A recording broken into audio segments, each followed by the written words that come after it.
Howdy.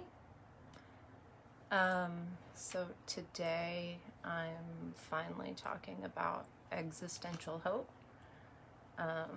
Sorry for this all kind of coming a little more slowly than I anticipated. Some things have happened in my personal life that kind of took up some time and energy. But now we're here, and next week we'll be moving into, like, it's called moving forward.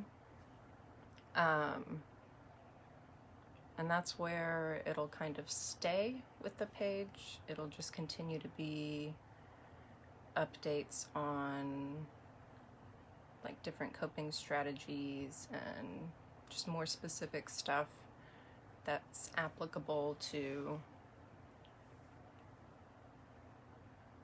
you know, moving forward in our lives forever. But so existential hope. Now, this is a name that I was using for when I was taking notes as like a placeholder, and it just kind of stuck. Like, it's not really like a thing. The concept is just like when you have a more existential view of the world, when you're agnostic or atheist, accessing things like hope or finding a way to put meaning and purpose into situations that seem kind of purposeless, and you know, like the things where you're just left questioning, like, why is this happening? Like, why do bad things happen to good people? Why do good things happen to bad people? So the concept came,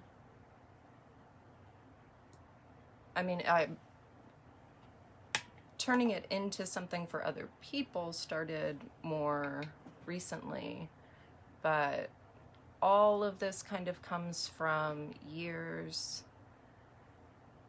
almost, I can't math right now, it's okay, but more than 10 years of being in trauma therapy as an agnostic. A lot of the tools and a lot of the strategies for changing perspective and being able to like kind of make something uncomfortable fit into our worldview, a lot of those are based around a belief system. And that's something that me and my therapist struggled with a lot. Was just finding that last missing element, because it's really impossible. No, I'm not going to say impossible. But it's exceedingly difficult to make sense of certain things without having that, you know, kind of playbook and paradigm where everything's set up neatly and, you know, you can rely on the language used in those systems. It's a very dry way to say that. But, you know, things like everything happens for a reason, or it's all part of God's plan. Those kinds of things where there's like this history built around that coping tool. Those coping tools aren't accessible for somebody who doesn't believe in a God or a greater plan to everything. So existential hope is, it's a mishigas of things. The basic concept is using the information about the world around us, like empirical evidence, and evidence-based coping strategies, and just examining kind of those self-help structures and belief systems and why certain things work, and then turning those things around and finding a way to implement them in a more secular way. So, for me, a lot of times, like that first piece, I think ultimately the first piece for most people is, finding kind of what I'm calling an ersatz God. An ersatz means like replacement, or an ersatz creator, sorry. So for me, that's looking at kind of the physical laws that govern the universe, the physical processes which led to humans being and lead to occurrences of all sorts. So, another way to view that is nature.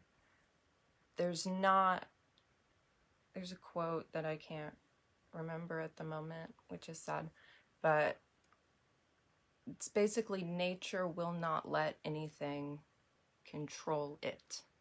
Nature can't be controlled. Like, we all understand that you and I and nobody on the planet can control the weather.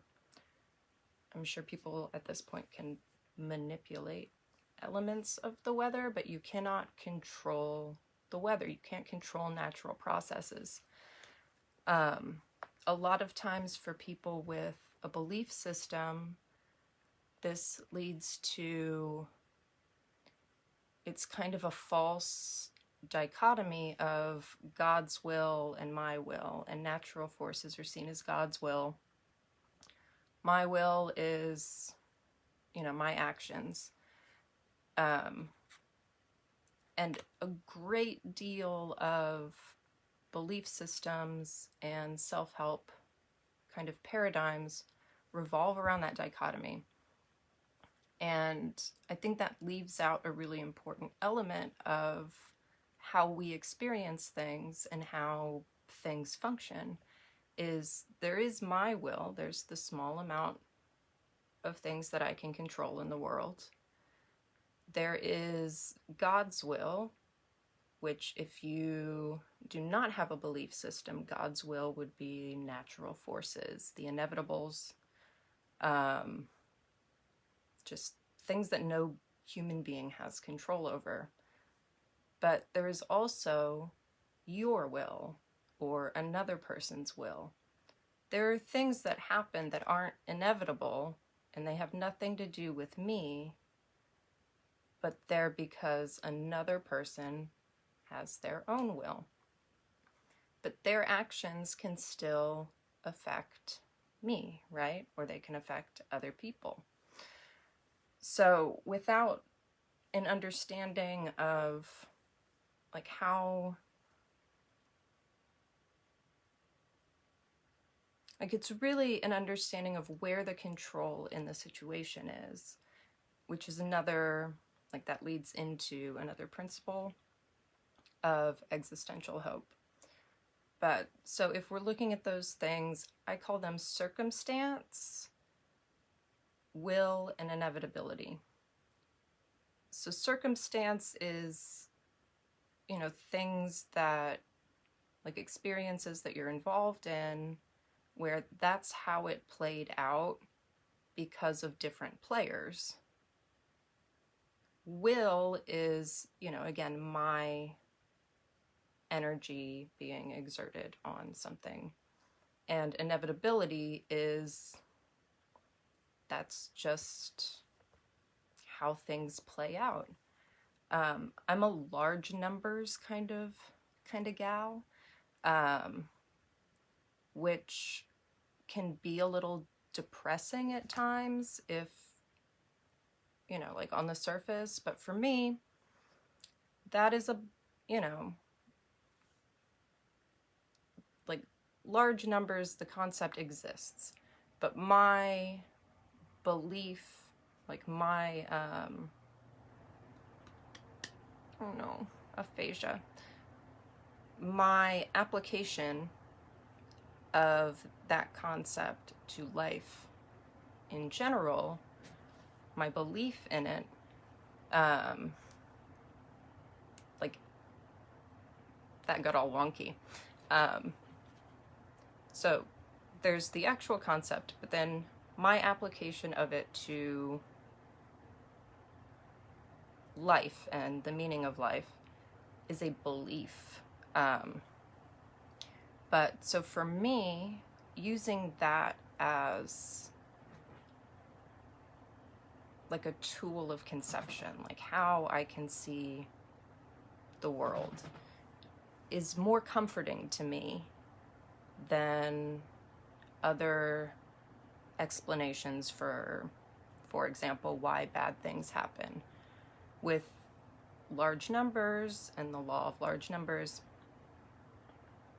and I'm not a mathematician, so please excuse any, you know, not math appropriate analogies here. Like, this is more applying it to the side of it. But so when you're looking at large numbers, law of large numbers, it's like you're looking at the bell curve.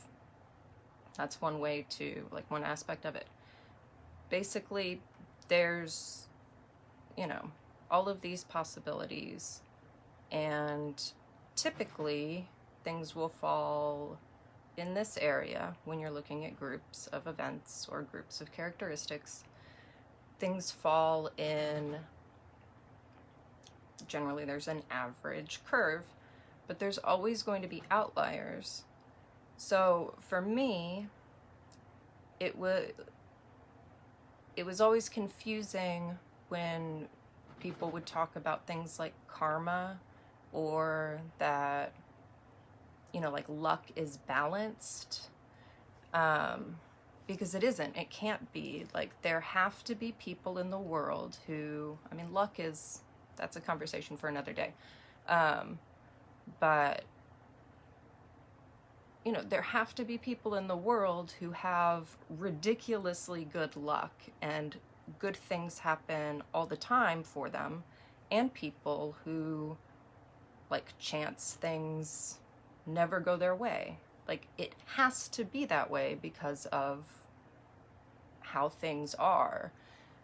You can use that same principle when you're looking at people, right? When we're looking at people, we have this group of what is often considered to be normal and typical.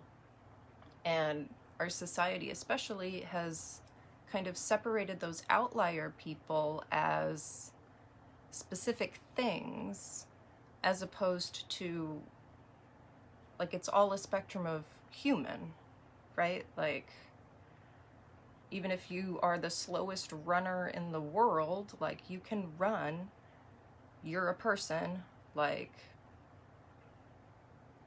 abilities, and anyway, that's all complicated. It's another conversation for another day.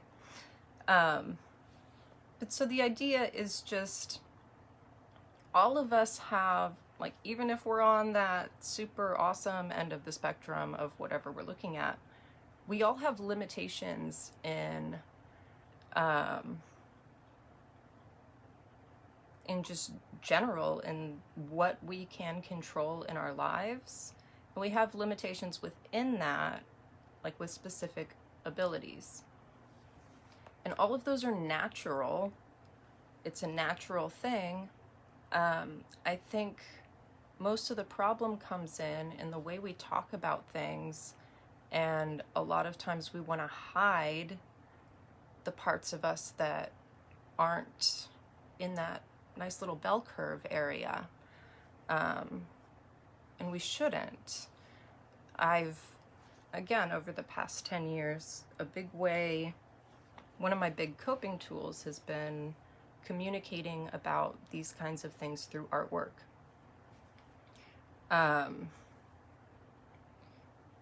And a huge element of that is vulnerability. And what I've found over the years is I can make something that I think is this like scared, secret, shameful thing that lives only in me. Like it's this little thought and it's this flaw in me, and I can share it and I can make something about it. And people come up and tell me that they identify with that aspect of it, that piece that we would normally keep hidden. Because we all have those things, and they're going to be a little different for everybody, but I think we forget when we're looking at our own flaws and like through our own insecurities, we forget that everybody else has those things too. Like none of us are perfect, and none of us can become perfect. It's impossible.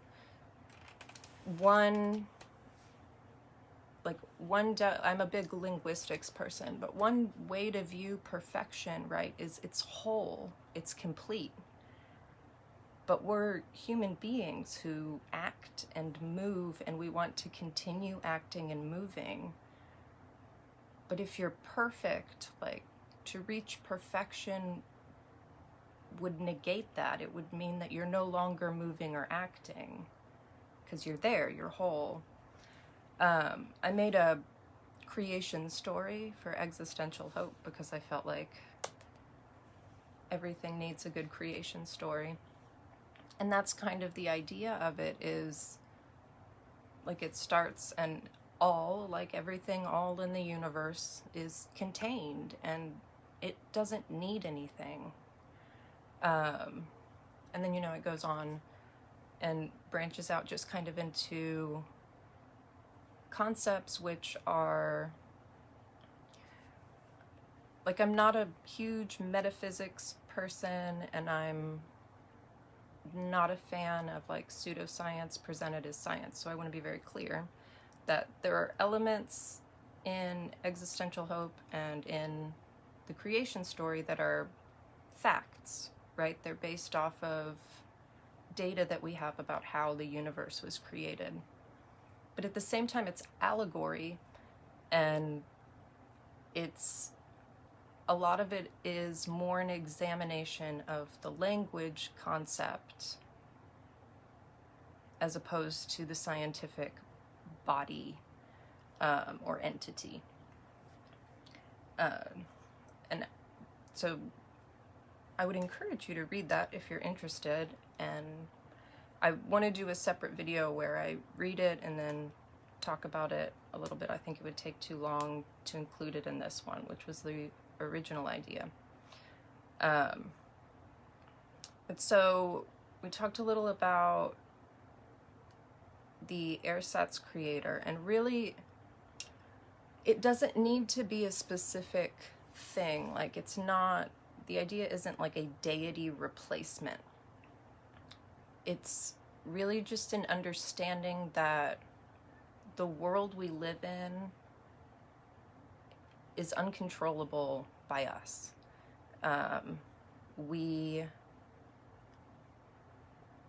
We're subject to move by forces that existed long before we were born. Without understanding that we can't have complete control over something, then we're doomed to keep trying to force our control onto things that we could never change. And that leads to stress in us, and it leads to stress in whatever that situation is. Which goes into,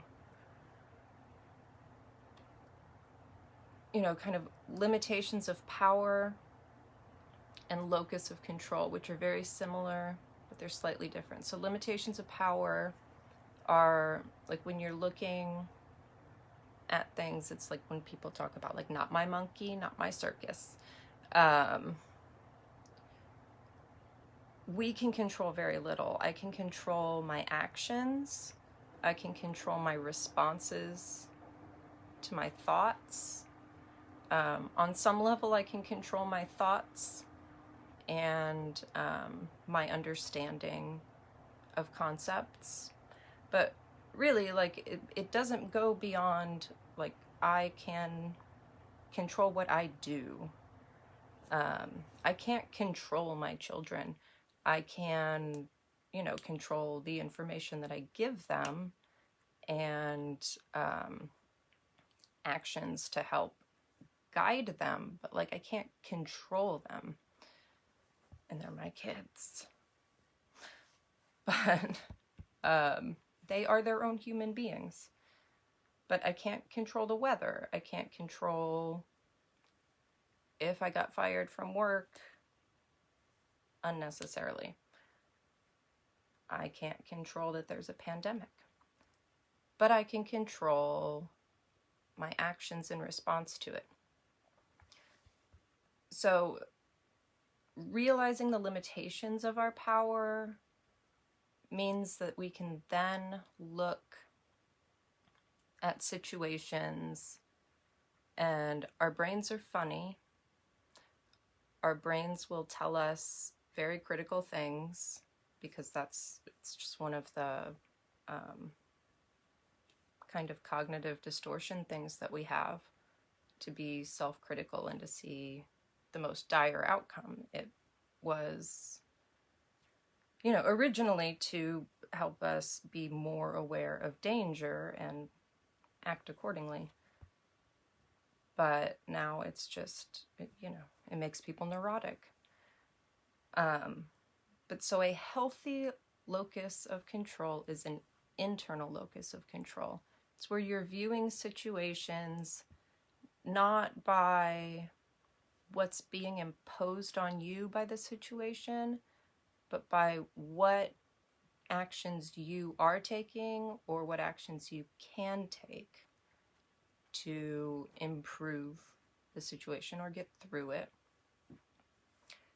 and et cetera, et cetera.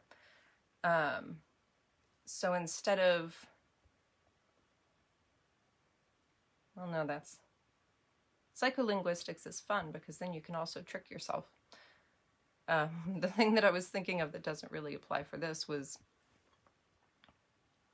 like, it's a bummer to have to wear a mask in public, right? It is, especially in Texas. It gets hot and humid and gross.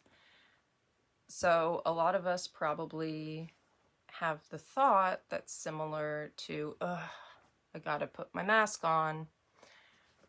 But with like psycholinguistics, and this is more cognitive reframing than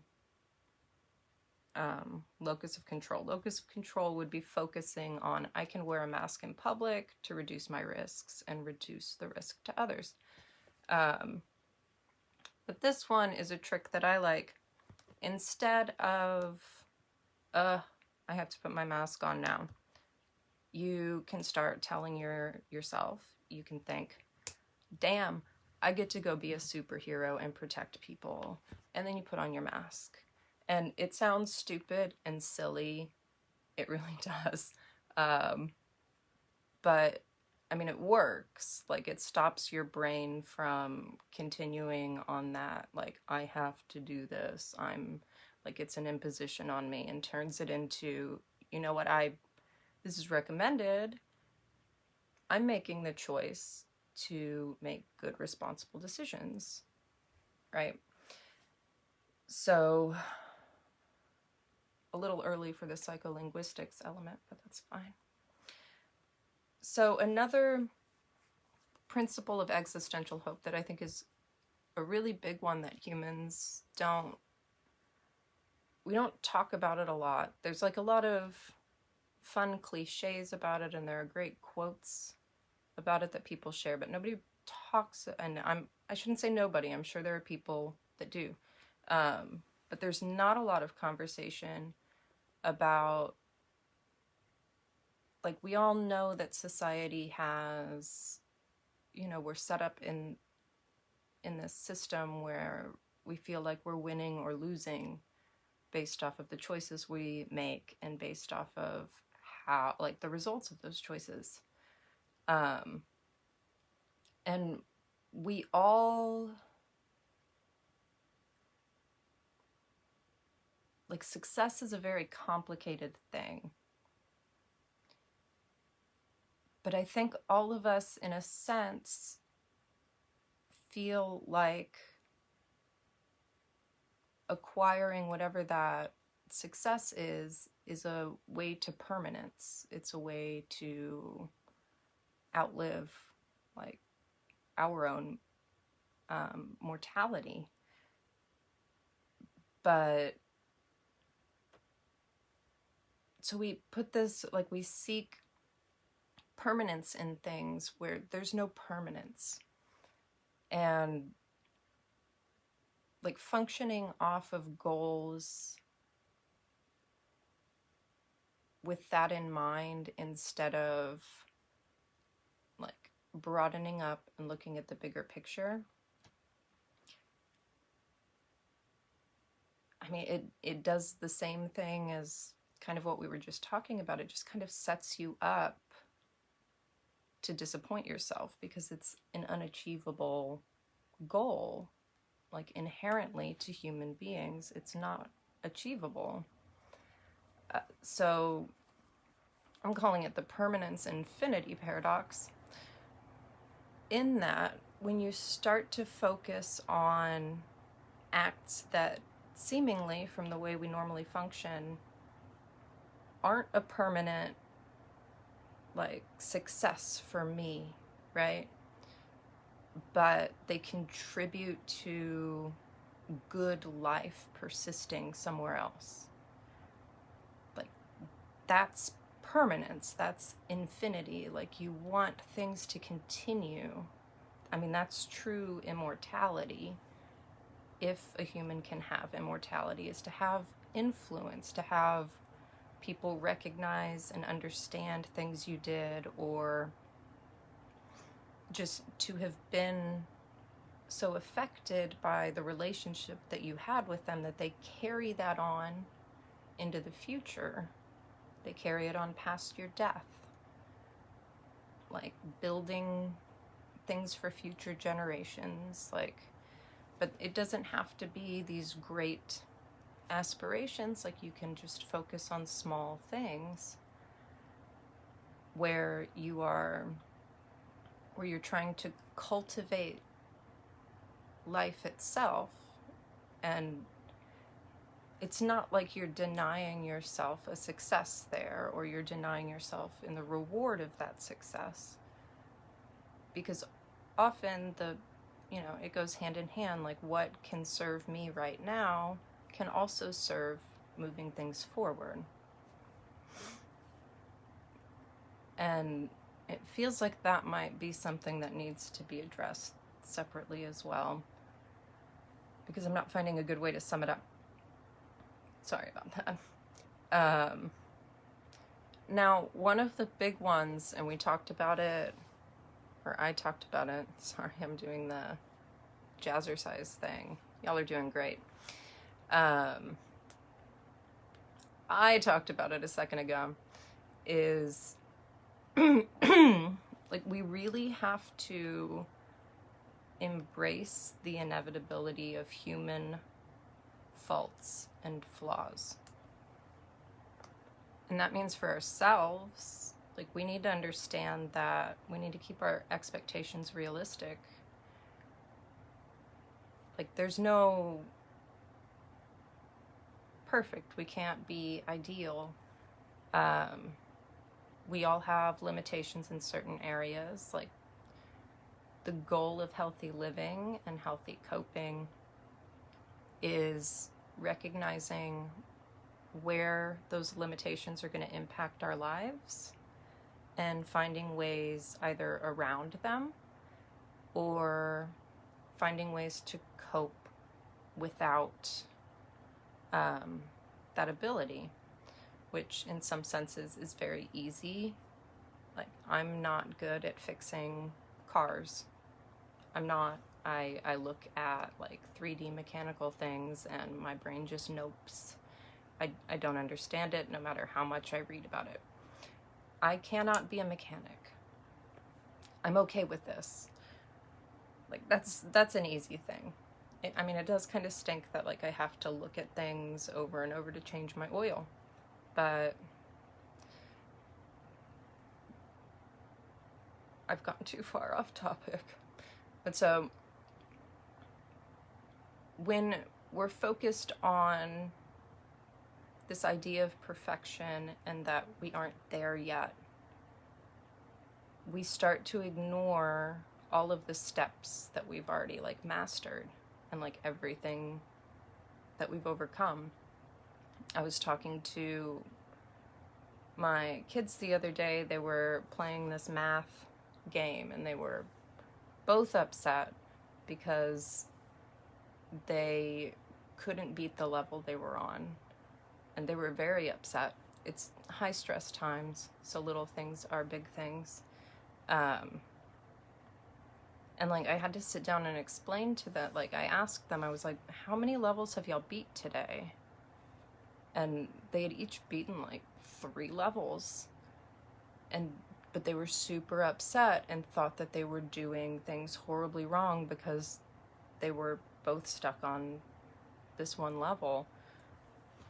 So they were so focused on that next thing and that they weren't there yet, that they had totally forgotten all of the awesome hard work and all of the awesome like successes and wins that they had passed up in that time period. And I think we do that on the whole.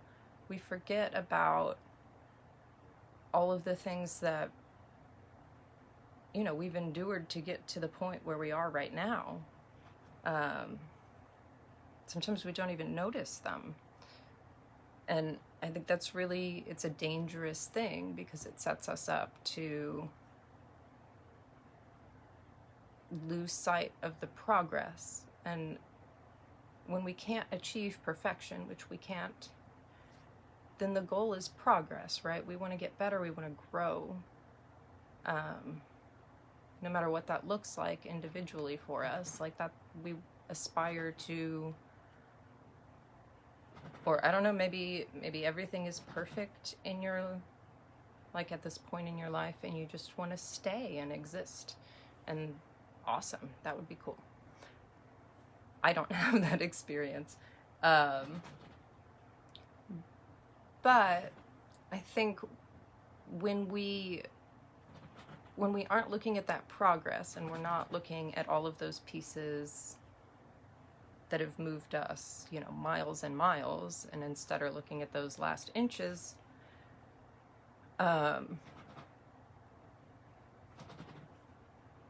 like, when is success? Because once we get here, there's then there. So it's just a really, I mean, I find it illogical. I have problems with things needing to be very logical. Like, it doesn't, I can't make sense of when success is unless, no, I just can't.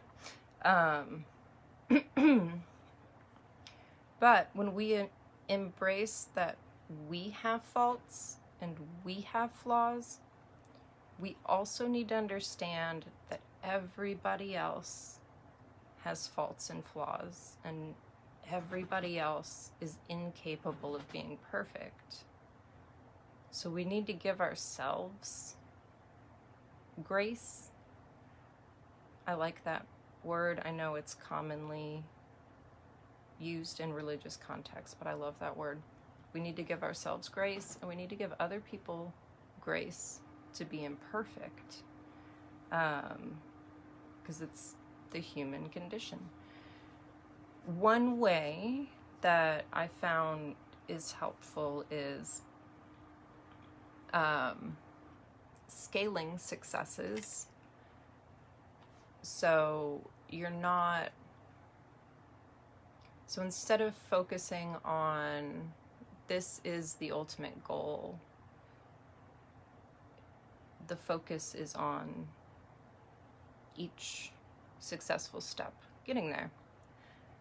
And this is something that's used commonly in CBT and other forms of therapy, is breaking down large things into smaller achievable goals, because our brain will get overwhelmed with too much. I always call it the too muches. But when we have smaller achievable goals, we're more motivated and we move through them. But as long as, if you take the time also to recognize meeting that goal, then you have a lot healthier understanding, and you're just constantly reminded that you're moving in the right direction. So you're not as prone to feeling like you're not there yet. You're not as prone to feeling like you're not doing it right, because you can see your progress moving in the right direction.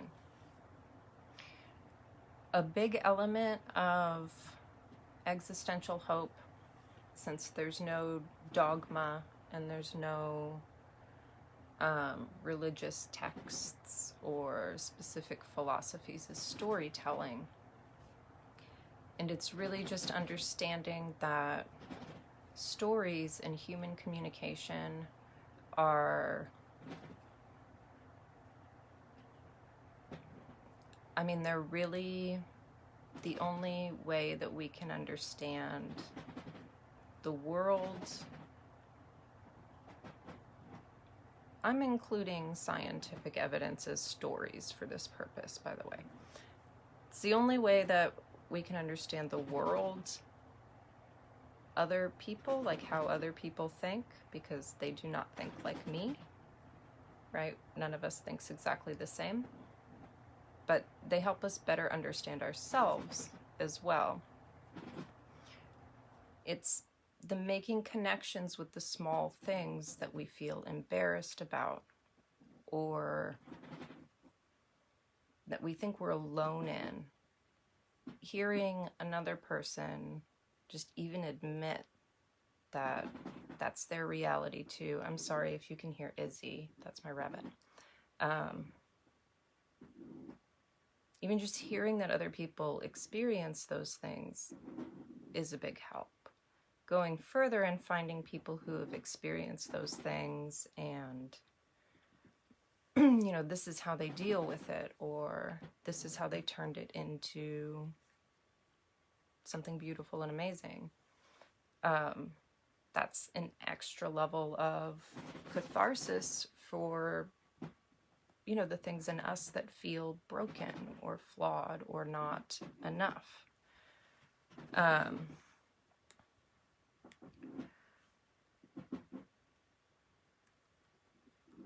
sorry, I have notes over here.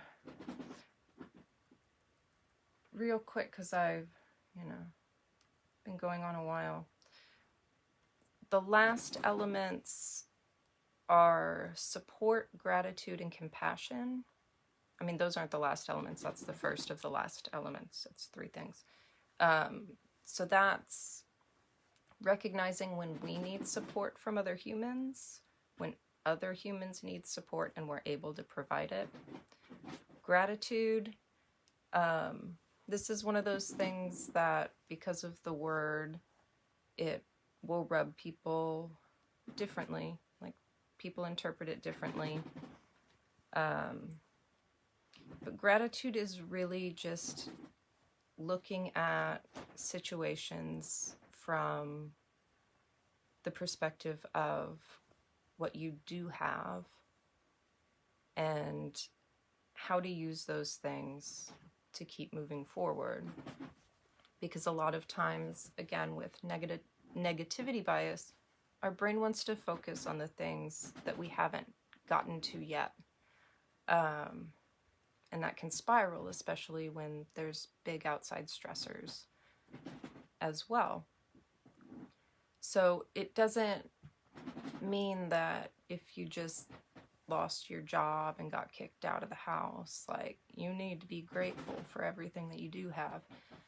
But I mean, it's assessing what you still have and what tools you have and what support systems you have to find your way out of it. And it's really important, for me at times, it's been really important to do daily. There's a quick exercise that a lot of people, it's used in various philosophies and stuff, is just at the end of every day, list 5 things that day that you were grateful for. And again, it's one of those things that sounds sometimes like a little cheesy and like a little too simple, like why would this affect anything? But it's literally making your brain focus on those things. And the more your brain's attention is focused on these things and kind of the solution mindset and moving forward, then the less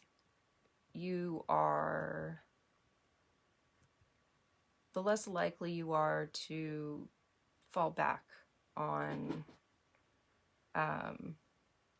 all of the doubts. It took me, I don't know, like a year and a half. I'm not saying it'll take you this long. I was a sad case. But it took me like a year and a half, 2 years of like making myself look at the positives and the good things that I was doing, to really internalize that idea that I am capable of moving forward like on a regular basis without needing those check-ins, right?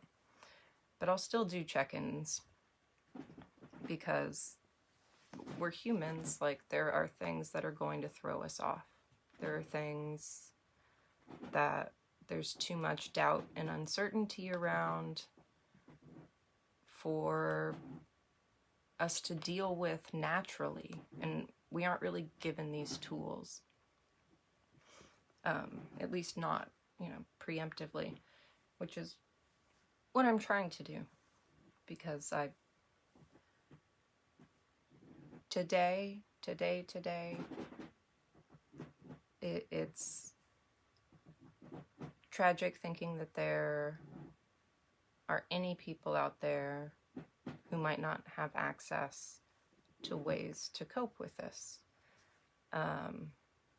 Because our brains do insane things when we're overstressed, and we don't recognize the insanity. So there are a lot of more functional tools are in other sections of here. This might help. This is, a lot of people have asked me about this kind of thing because I'm agnostic, and there are situations where, they want to know, like,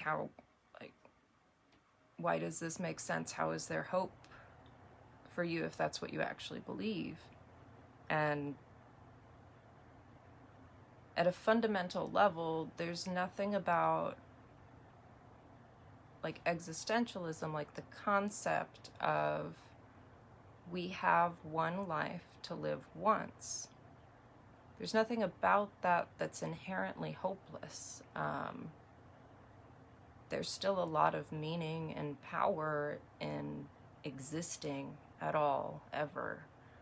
And that's kind of, for me, that's kind of where I've built everything around. I'm very big on any belief system being personal to the believer. So there's a site, and it's very raw right now, and I'm going to share the link today, but oh no,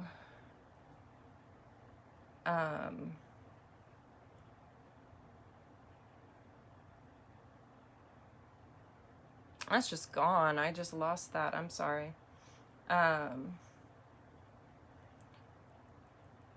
So the site has a lot of functional tools. This section is specifically about, okay, so that's how I engage in it, right? It's a personal thing. So there's a lot of like disclaimers and stuff on the Existential Hope page, because I want everybody to understand that even though I might present something a very specific way, or talk about one example of something, like I was talking about, you know, like the macrocosm and microcosm of life, right? Like that's something that I can connect to. But if that doesn't connect with you, you know, like I really encourage you to take the ideas in these things and find things that do connect with you. So a lot of systems, like belief systems and self-help books and philosophies, they have become, like, we create more of them, right? That are more specialized to different things. And what that leads to ultimately is less people being able to access those tools because there's something in there that doesn't jive right with them. So what I've tried to do with this is more bring out those principles and give examples of ways to adjust them for whatever your beliefs are, so that it actually fits for you. Because if it doesn't fit into your worldview, you're not going to use it. It's not going to be successful. If you're, you know, if you're saying words to a prayer that you don't believe, like, it's not going to comfort you. So it's just taking those concepts and trying to cut out all of the extra and say, this is what the concept can achieve. Like, here are some ways to, again, with the aphasia, to implement them in your life. So the last one after, well, that was what, support, gratitude, and compassion. I don't think I need to explain compassion. The next one is, so my title for it is Prayer, Psycholinguistics, and Mindfulness. Prayer is not in quotes as an insult to people who pray a very specific way. It's in quotes because I have found that there are things that I can do that function the same as a believer praying, which give me that same comfort, right?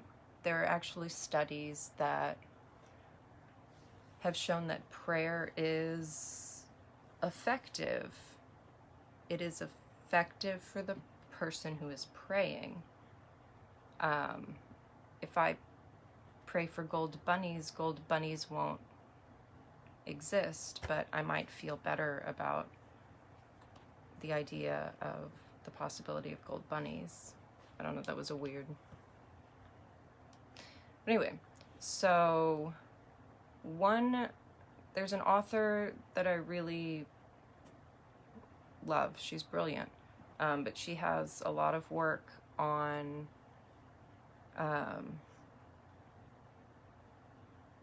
that concept too, like the idea of prayer, but it's not a traditional prayer. She has a book called Help, Thanks, Wow. Her name is Anne Lamott.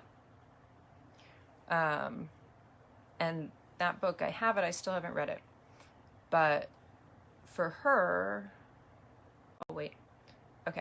for her, those were her prayers. Like, literally, that was it. Help, thanks, wow. Which, I mean, I had to buy the book because at the beginning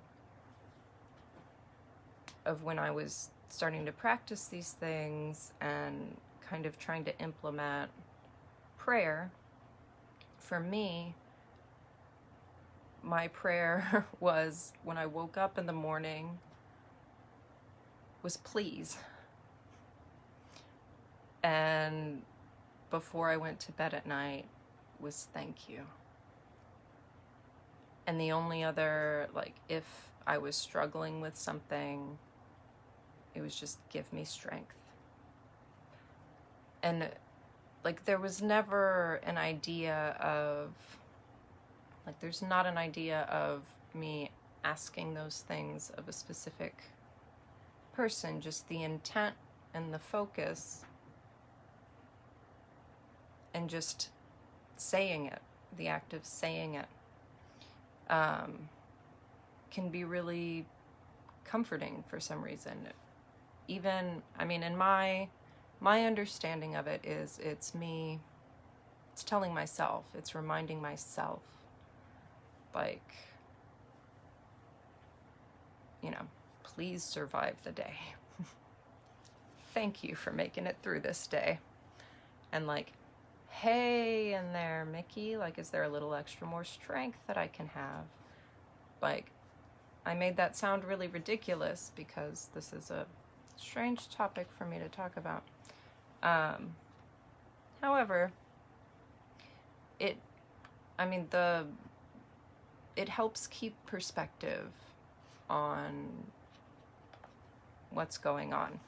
I'm being really vague about experiences because these things can, I mean, again, the goal is to provide tools that are useful in all situations and for all people, you know, with a little adaptation. Another way that I pray is my father passed away years ago, and I talked to him. One of the things I've said before is my brain is a place, and it's a place I go, and my dad's still there. And, you know, I don't have a firm belief on whether or not there's any chance that my father could possibly hear me. But it's not about that. It's that before my father passed away, that was when I had things that were too big, I would go and talk to him.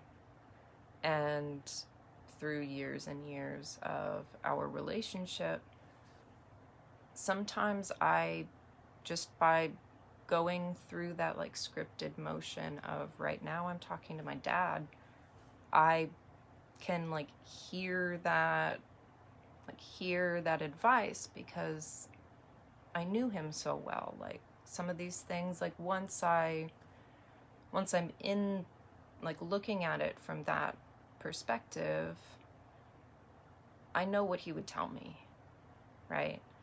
That doesn't mean that, I don't know. I don't think there's ever been, I mean, it's my brain. I don't think there's ever been a time where I tried to convince myself of something that was wrong and I didn't listen to him, but I don't mean it like, it's a weird thing. I'm sure you'll understand. It's a weird concept to kind of explain fully. Another way to kind of get the benefits of what prayer is and there are so many sites out there dedicated to this, especially now, because there are great studies that show solid benefits to these practices, even though for a lot of us they sound like hippie nonsense at the beginning. But mindfulness and meditation. Mindfulness essentially is, we touched on it a little bit earlier, it's making sure that what I'm focusing on is real. First of all, like it's not a worry about the future or something. And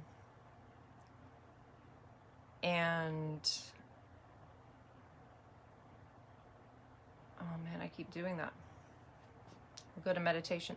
Meditation is essentially just letting just trying to eliminate as many outside stressors as you can and be able to focus on your own body's awareness. And what it does is it can reset your parasympathetic nervous system.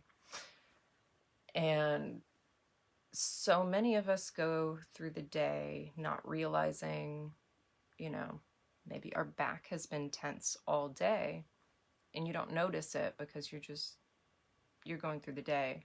Mindfulness and meditation, the ideas are to check in, like your body awareness, and figure out like when you're getting uncomfortable in an area, trying to relax muscles throughout the day so you're not carrying the tension the whole time. Because those kinds of things like have a direct physiological effect on us and can have permanent physical effects on us if we don't like moderate them.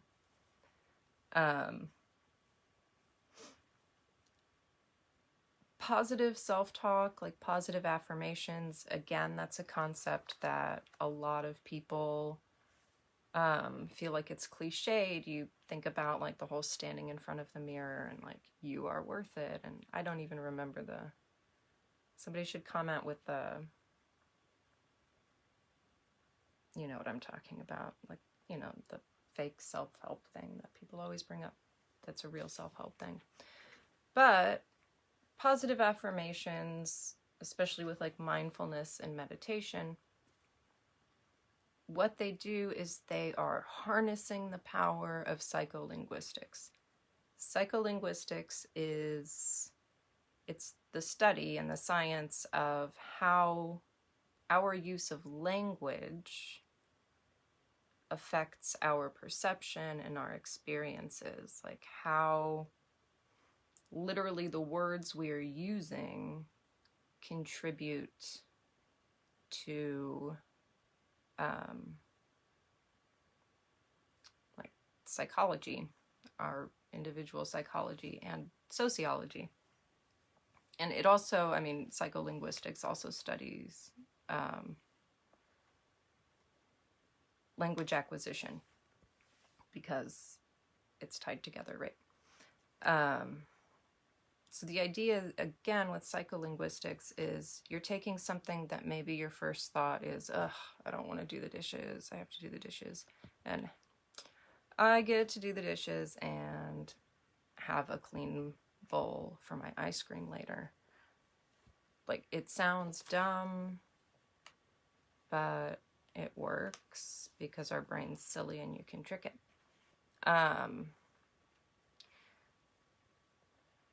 Positive self-talk is essentially the same thing. It's when, like, from when my second kiddo was, more infant, and at that point my older kiddo was older toddler, but ASD. I often felt very overstretched. And many days ended with me feeling like I wasn't enough, like there was no way for me to reach them in every way they needed and still take care of me. And through that period, every night when I went to sleep, I would do the meditation thing. It's called progressive relaxation, where you go through and you just intentionally relax different muscle groups, and it releases a lot of the tension that you're holding from throughout the day, and you have quiet. So I would do that, and I would literally just tell myself, I am enough. I'm enough. And sometimes it feels like you're lying to yourself. But the actual truth is the lie was when you were telling yourself that you weren't enough, because it's coming from old patterns. It's coming from those cognitive distortions. It's not coming from reality, right? Like, those nights my kids went to bed happy and healthy, like, I am enough. So, like, it doesn't have to be, like, hokey, like, I can take over the world, like, I can do anything I want. Like, sometimes it's just admitting, like, I'm enough for now. Like, I made it through the day. Like, we survived this. But recognizing that and saying it to yourself, I mean, it has the ability to stop that thought process, stop that insecurity, and you're replacing it with a healthier interpretation of events. So there is some stuff already on the site, and there's going to be more soon. Again, I'm sorry, life circumstances drew all of this out. I hope that I covered everything I meant to. I got a little scrambled. But I have some questions from somebody before, and if you have any questions right now when you're watching, you can type them out. Main points real quick again, like, this isn't of itself like a belief system. It can work within any belief system or no belief system. It's really just a collection of different concepts and perspective changers and evidence-based coping strategies, and just kind of wrapped into something that's adaptable and functional for people. So the first question I got was, does everybody need existential hope? I'm going to say hopefully not. But again, even if you have a belief system, I have friends of all different faiths, and I know that it's common to sometimes come across a situation or experience in our lives, and we'll just real quick go with Christians. Sometimes you'll come up against something and it's not adequately addressed in a way that meets our needs today. And so it can be a struggle even when you do have, like, the faith and a belief system to tap into all of its coping strategies in certain situations. So for me, I haven't, now this doesn't mean that, you know, I don't grieve if somebody dies, or that I wake up every day during this pandemic and just know exactly what to do and feel super emotionally healthy at all times. Life is life, and it's fucking ugly sometimes. However, it's my experience that these things help with coping through anything. My assumption, which, I mean, there's probably evidence somewhere about that, and I know there is. My assumption is it's primarily locus of control, trying to focus my energy in situations on things that are realistic and that are things that I can contribute to. Because you lose that powerlessness in the situation if you feel, or if you are contributing to some sort of solution, even if it's a solution to one tiny aspect of it, right? All the awesome people out there making a ton of masks and donating them to communities, like, they have found something in this situation to get them through, and it's an awesome thing. They are helping people, and they're spending that energy with something positive, and through that, like through working towards that, they are likely coping much better naturally than someone who maybe sits and reads, like scours all of the news articles for 10 hours a day, and then yells on the internet. It's okay to read the news, and it's okay to sometimes yell on the internet, I promise. But I'm talking about like the overwhelming yourself with it.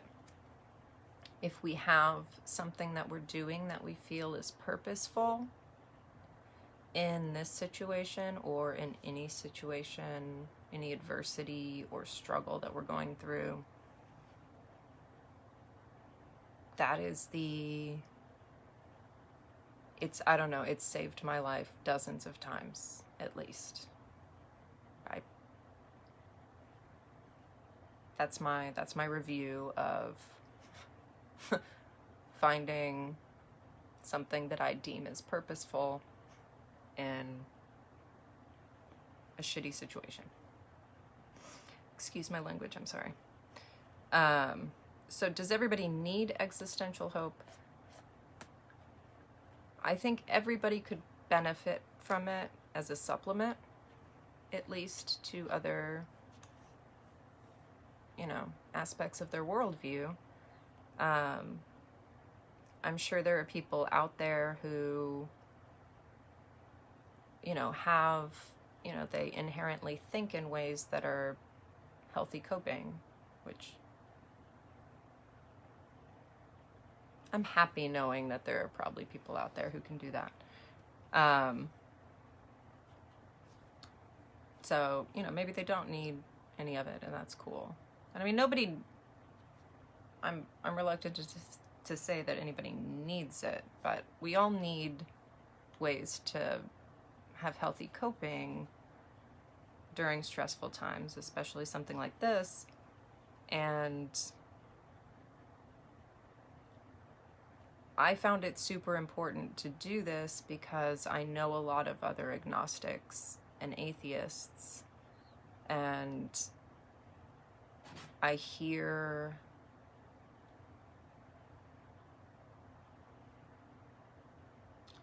a lot of them discounting, an entire group of, or collection of information because of this aspect. And I understand. I do. I have gone through and written down quotes that included the word God and changed the word. I don't have a problem using the word God now. I try to use a kind of neutral spelling of it because I don't want to step on anybody's toes with their God. When I talk about God, it's the concept of God. I think that answered the question. If not, I'm sorry. The next one was, how does our current situation affect our ability to use these kinds of tools? Well, this situation is extra special in that it's very difficult for anyone to see the solid ground. And solid ground, locating the solid ground, it's absolutely necessary to be able to cope with a situation. I made the comment somewhere recently,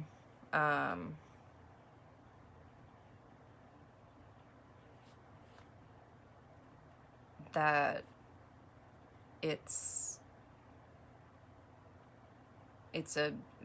the biggest, that's hard to say. One of the biggest tragedies in this situation is that there are people organizations,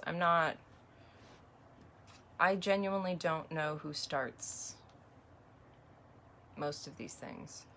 But it's a peculiar human behavior, and it breaks my heart that people do this. But there are people who deny groups of people the ability to have accurate information. That might seem drastic. However, when scared people and stressed people are given misinformation, they cling to that information more strongly than in regular times.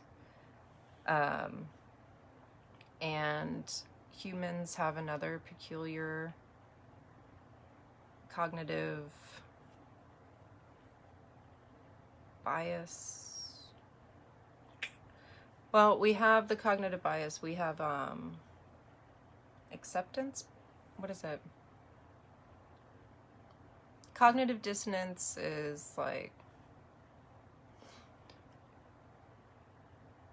here's the real information, but you can't see it because of your own worldviews, which is kind of what we're looking at. But I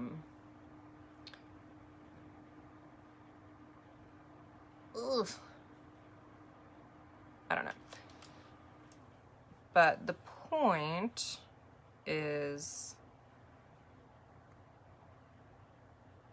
we're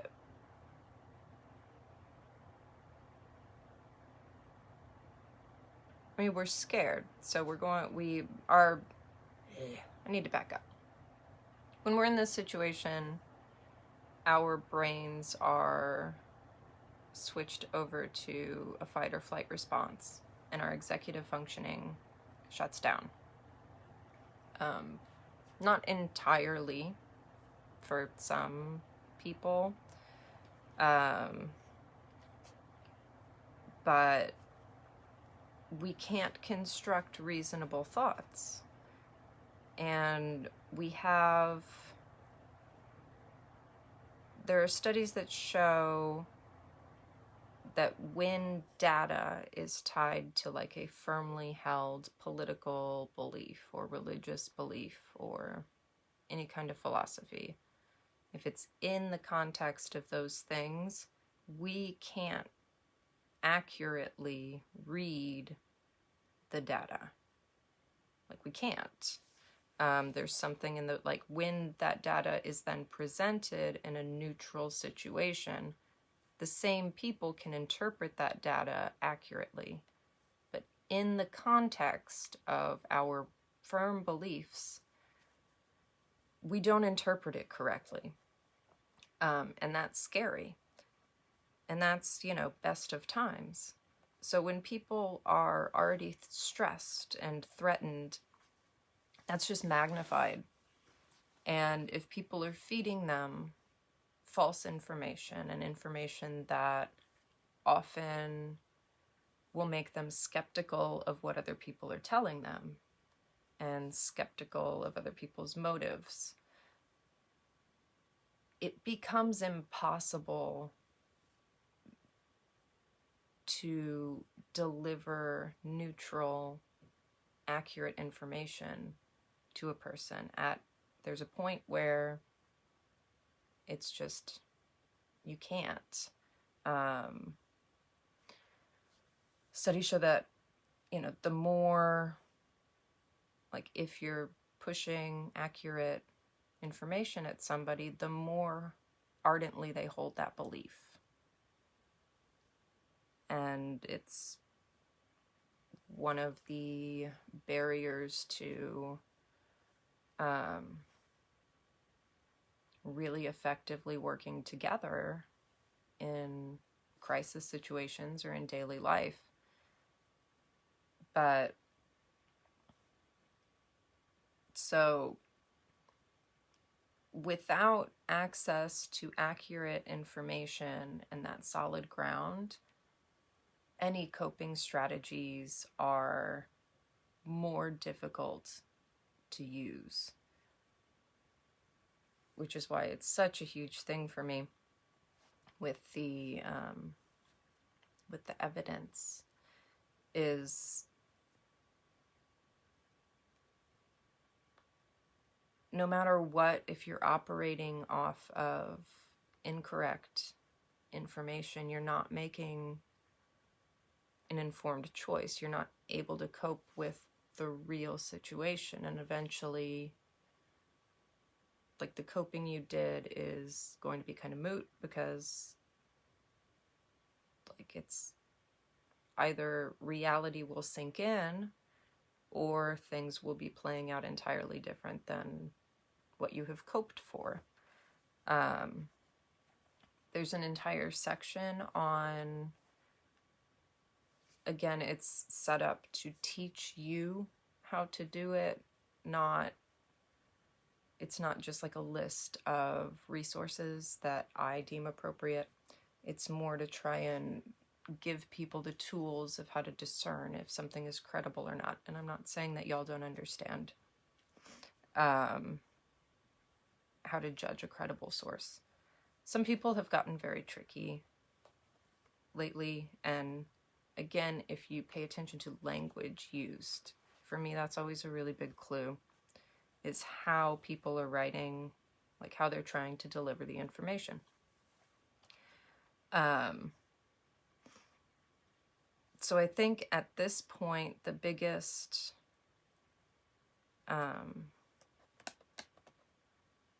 obstacle to using these tools is that so many people are still proliferating bad information.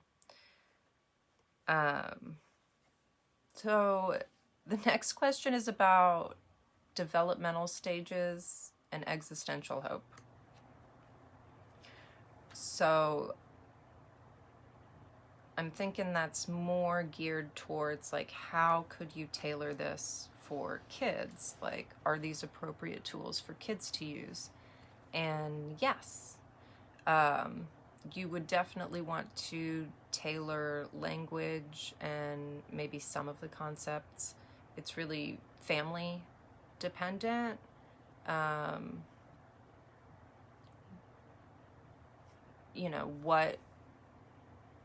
What age you introduce certain concepts to your children. But one of my biggest things parenting is I clearly, I don't talk to like a 2-year-old as if they're 20, but I talk to kids as if they're adults. I just, it's scaled back to be appropriate for that age. So, I don't imagine I'm trying to think of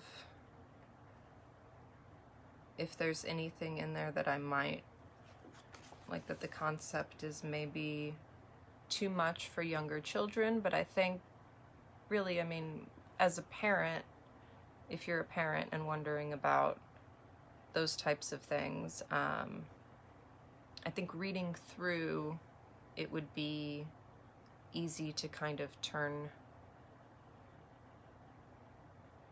like to make things more accessible for your kid. My kids actually, I use a lot of these things with them. Both of them have levels. One is diagnosed with anxiety and the other is on the autism spectrum.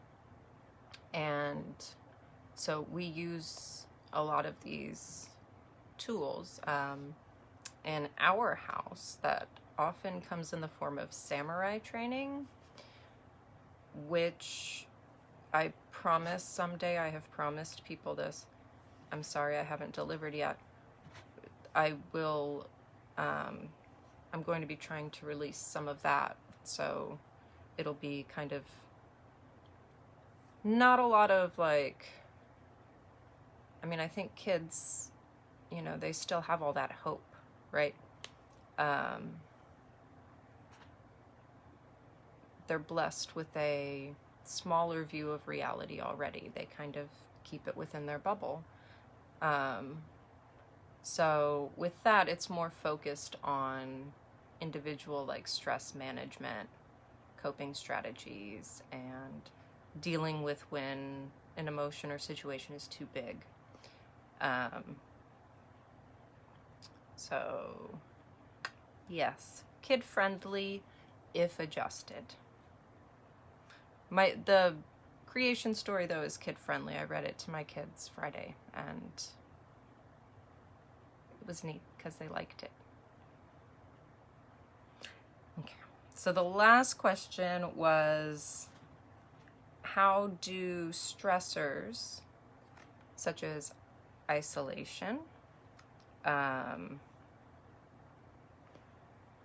I know she listed some other ones. It was isolation, like financial insecurity, but really just any stressors. How do any stressors kind of impact our ability to do this? And again, I'm going to say in the same way that they would with any coping strategy, any belief system, what stress does is like stress and anxiety, I think, is kind of a function of scale. So it takes like maybe a small issue and turns it into forever. My youngest does this a lot. If something is a no right now, it's forever. And he doesn't do it intentionally, like his poor little brain, like, not that he's dumb, he's little, a child. But like he just, it instantly goes there, like he believes that it's forever. So it's a scale problem, right? He's made that too big. Or we're looking at something that's big and more nebulous, but taking it in and micro-focusing. So what stressors do is your focus is off now. So you're not focused on things you normally are for self-care and meeting your needs. And there's a section, there's a video with it too. It's called Maslow is Upside Down. And so it's about Maslow's hierarchy of needs and what happens to that. Like what happens to those needs and our ability to meet those needs in times of stress and overwhelm. And I think that's a good answer to that question. And that was the last question that I have written down. Like I said, moving forward, there's going to be lots of stuff will keep coming out, but not with any real timeline. Like the next section is called Moving Forward, And so it'll be a lot of like kind of daily stress lowering techniques, or daily, not even daily, sometimes practices that help keep that baseline stress down and help you keep perspective daily. There are tools on the website that are more for dealing with immediate situations like panic attacks, or trying to, like, if you have something big that you're trying to really wrap your head around and analyze, there's a section on that. And more stuff is going to come out about all of those topics regularly on the Hear This Might Help page, because it's important. I think it's important that everybody can kind of access this stuff.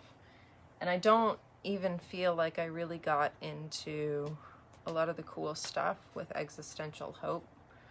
I went over the key principles, but like, I personally am very big on like the things that really connect to me are there's a Leonardo da Vinci quote, which is, everything comes from everything. Everything is made of everything. Everything returns to everything.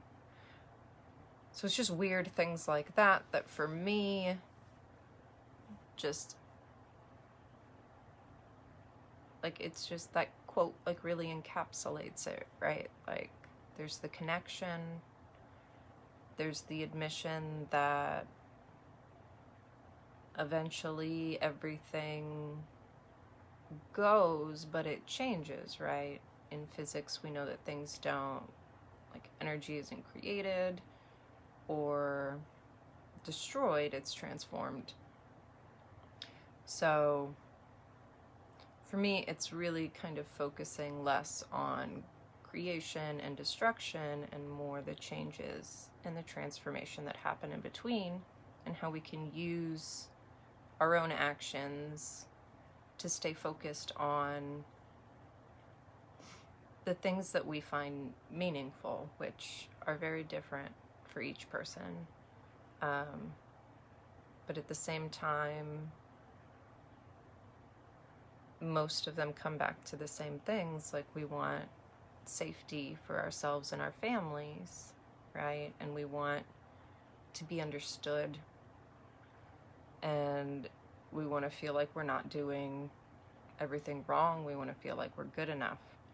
We want to feel like we mean something to someone, and that we might mean something to lots of people or to the world, or do something that does.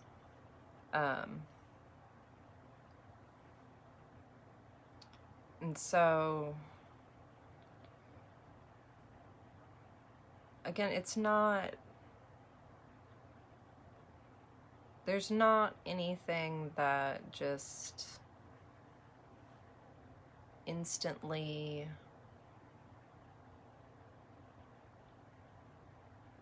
will make everything in the world okay, because the world is very complicated. And some things aren't okay. And coming to terms with and accepting the things that aren't okay and that are ugly in life doesn't mean that we condone them. Like, recognizing that they exist and that I can't take them out of the life experience, right? That doesn't mean that I condone it. And just because I don't create those things or control whether or not they exist, I can control maybe how they impact me or how they impact other people. For me, it's really, like, I'm not going to be a preachy person, like, you need to be out there helping people all the time. But for me, that's a big part of what helps me, is knowing that I can take actions to minimize struggling and suffering and uncertainty and everything else for other people, or I can be there to just support them when I can't do anything about it. And I mean, I think that's what really matters when all is said and done, is how much we try to improve on what we have.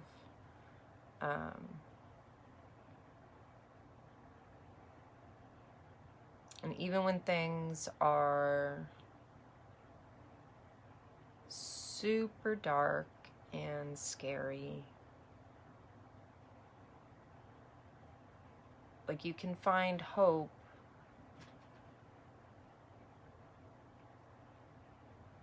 just knowing that even if you aren't able to today, right? Even if you aren't able to tomorrow, you can still change things for the better in some way for someone. And it's important, because it sounds like a small thing, but